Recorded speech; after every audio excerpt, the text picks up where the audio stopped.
Oi, gente! Hoje eu vou falar para vocês sobre um tema que vem gerando muita polêmica da doutrina, que é a respeito da natureza jurídica da decisão que fixa o valor do quantum de beatur a ser executado na fase de liquidação de sentença. Nós sabemos que o novo CPC ele trouxe o sincretismo processual, dizendo que o processo é um processo sincrético que possui duas fases, a fase de conhecimento e a fase de execução. E nesse interregno, pode acontecer uma terceira fase, que é a chamada fase de liquidação de sentença. Isso acontece quando o juiz profere uma sentença ilíquida. Nós sabemos que, em razão do princípio da congruência, o juiz precisa proferir uma sentença de acordo com o pedido. E a gente sabe que o pedido da petição inicial ele tem que ser certo e determinado. Só que existem situações que o pedido vai ser genérico. Então, igualmente, a decisão do juiz será também genérica. Então, haverá lá o estabelecimento de uma obrigação, às vezes, de pagar, mas não vai ter estabelecido o quantum de beatur, que é o valor que a pessoa vai receber de condenação. Isso acontece muitas vezes, um dos exemplos é de quando, por exemplo, a vítima ainda está sofrendo os danos, as consequências do ato ou do fato que geraram aquele direito para ela. Então, por exemplo, se a vítima está internada, no momento em que foi ajuizada a ação, ela não vai ter ali condições de aferir o valor, e apresentar a determinação a respeito do objeto de condenação. Então, é claro que o juiz vai proferir ao final uma sentença que vai ser genérica e essa sentença, antes de ser executada, precisa passar por essa fase de liquidação de sentença.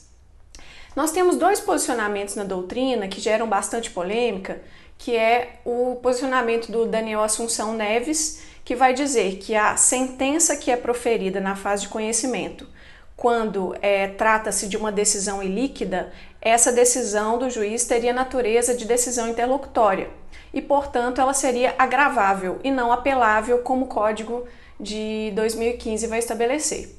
O Fred Didier, ao contrário, ele vai defender que essas decisões, tanto a decisão que é proferida na fase de conhecimento e a decisão que fixa o quantum de beatur vai ter natureza de sentença. Então, ambas seriam apeláveis. Então, só recapitulando, o posicionamento do Daniel Assunção Neves é de que a decisão que é proferida ao final da fase de conhecimento tem natureza de decisão interlocutória e somente a decisão que fixa o quantum de beatur teria natureza de sentença e, portanto, apelável. Só que o professor Humberto Teodoro Júnior nos parece ter um posicionamento mais acertado. Ele vai dizer o seguinte: nos casos da liquidação de sentença, ambas as decisões podem ter natureza de sentença ou decisão interlocutória. Então, lá na liquidação de sentença, o professor Humberto Teodoro Júnior defende que a decisão que fixa o quantum de beatur, ela vai ter natureza de decisão interlocutória, caso aquela decisão não enseje a extinção do processo. Então, teria natureza de decisão interlocutória e, por isso, seria agravável.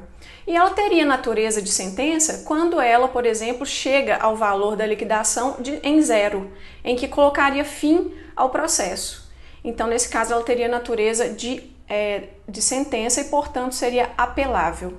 Tá? E ele lembra também que o posicionamento do STJ é nesse sentido. E o STJ considera erro crasso do advogado que escolhe, quando a decisão em liquidação ela não põe fim ao processo e o advogado escolhe a apelação e não o agravo de instrumento como recurso, o STJ considera como erro crasso. Da mesma forma, o STJ também considera como erro crasso caso o advogado tenha escolhido o agravo de instrumento na decisão que foi proferida e colocou fim ao processo porque chegou à conclusão que nada seria devido ali na fase de execução.